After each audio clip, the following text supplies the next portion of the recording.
कौन बनेगा नेता। नगर निगम के चुनाव पास आने वाले थे। पूरे कानपुर शहर में टिकट को लेकर मारामारी शुरू थी, लेकिन सबसे ज्यादा चर्चा में वार्ड नंबर 40 की सीट थी। वो इसलिए क्योंकि इस बार वहां की सीट महिला के लिए आरक्षित थी।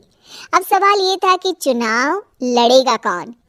इससे पहले ठाकुर साहब वहां से पार्षद थे और इस बार उन्होंने अपनी पत्नी सीमा ठाकुर को टिकट दिलवाई और ठाकुर साहब की शान के कारण सीमा जी ने 20,000 वोटों से चुनाव जीत लिया। अरे बधाई हो सीमा भाभी, अब तो आप वार्ड की पार्षद बन गई हैं। अब तो हमारे काम आप ही करवाएंगी। अरे ये तो सिर्फ नाम की पार्षद बनी है, वो तो महिला सीट आ गई, वरना पार्षद तो मुझे ही बनना था। अब भले ही चेहरा इसका होगा, लेकिन पावर तो मेरी ही होगी। अरे वाह भाई साहब, क्या दिमाग लगाया है आपने भी। आइए आप लोग, खाना लगा दिया है सबके लिए। सीमा जी पार्षद बन चुकी थी, फिर भी उनकी एक ना चलती। सारे काम ठाकुर साहब खुद ही संभाल लेते और जहां जरूरत पड़ती वहां सीमा जी का अंगूठा लगवा लेते। सीमा जी ज्यादा पढ़ी लिखी भी नहीं थी। एक दिन ठाकुर साहब और सीमा एक प्रोग्राम में जाते हैं। अरे ठाकुर साहब आप आ गए। ओहो, पार्षद मैडम भी आ गई हैं। स्वागत है आप दोनों का। लगता है हमारे पार्षद फंड का सही इस्तेमाल हो रहा है। चलिए अब उद्घाटन करते हैं। ये लीजिए ठाकुर साहब कैची, आप ही सबसे पहले प्रवेश कीजिए। सब लोग आगे निकल जाते हैं और सीमा जी पार्षद होने के बावजूद भी पीछे खड़ी रह जाती हैं। वो देखती हैं कि वेलकम बोर्ड पर उनका नाम है, लेकिन महिला होने के कारण कोई उनका सम्मान नहीं कर रहा। अगले दिन एक आदमी उनके घर आता है। अरे ठाकुर साहब नमस्कार। कल ना हम नोटिस किए कि हमारा घर तो अवैध है और नगर निगम वाले उसे तोड़ने आ रहे हैं। अरे कुछ कीजिए ना ठाकुर साहब। देखो भाई, मैं तो ज्यादा कुछ कर नहीं सकता, पर अगर तुम सबकी जेब गर्म कर दो तो कुछ हो सकता है। कुल मिलाकर 4 लाख लगेंगे।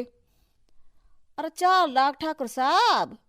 अरे भाई, मैं अपने लिए नहीं मांग रहा हूँ।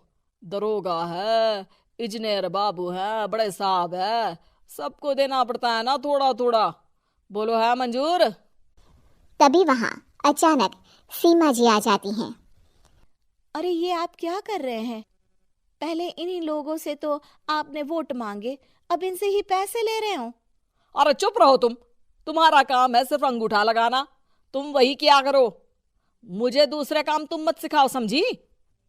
और तुम ना जाओ, अब पैसे लेकर आओ, वरना जेसीबी किसी भी वक्त आती होगी। सब कुछ ऐसे ही चलते रहता है। एक दिन सीमा जी और ठाकुर साहब को एक लोकल मीटिंग में बुलाया जाता है। वहां पर कई और अधिकारी लोग भी मौजूद रहते हैं। अब मैं चाहूंगा कि ठाकुर साहब हमारे बीच 2 शब्द कहें। मेरे प्यारे भाइयों और बहनों, आज मेरा सौभाग्य है कि मैं आप सबकी सेवा दिन रात कर पा रहा हूं। आपने मेरी पत्नी को भारी मतों से जिताया है, इसलिए मैं आप सभी का शुक्रगुजार हूं। मैं आप सबसे वादा करता हूं कि हमेशा की तरह हमारे वार्ड में किसी को कोई तकलीफ नहीं आने दूंगा। सभी लोग तालियां बजाने लगते हैं। अब मैं माननीय पार्षद मैडम को स्टेज पे बुलाना चाहूंगा। अपने नाम को बुलाया सुनकर सीमा जी एकदम चौंक जाती हैं। उन्हें बिल्कुल उम्मीद नहीं थी कि इतनी बड़ी जगह उन्हें मंच पर बुलाया जाएगा। जैसे तैसे वो मंच पर चढ़ती हैं। ऊपर जाते ही सीमा जी को सारी पुरानी बातें याद आ जाती हैं कि किस तरह उनके पति उन्हें कभी भी आगे बढ़ने नहीं देते और उनके नाम से गलत काम करते हैं। वो बोलने लगती हैं। मैं आपके वार्ड की पार्षद सीमा हूँ। आप में से बहुत कम लोग ही मुझे जानते होंगे, क्योंकि इससे पहले मुझे कभी ऐसा मौका ही नहीं मिला। सारे मौके मेरे पार्षद पति यानी आपके ठाकुर साहब ही लेते रहे, लेकिन आज ये मौका मुझे मिला है तो मैं इसे ऐसे ही नहीं जाने दूंगी। मैं आपको ये बताना चाहती हूँ कि आपके ठाकुर साहब मेरे नाम की आड़ में गैर कानूनी काम करते हैं, जिस पर अंगूठों के निशान मेरे होते थे। इसीलिए मैं अपनी गलती मानती हूँ और आज अपने पद से इस्तीफा देती हूँ, ताकि आगे से कोई गलत काम ना हो पाए। अब फैसला आप सबके हाथ में है कि आप हमें क्या सजा देना चाहते हैं।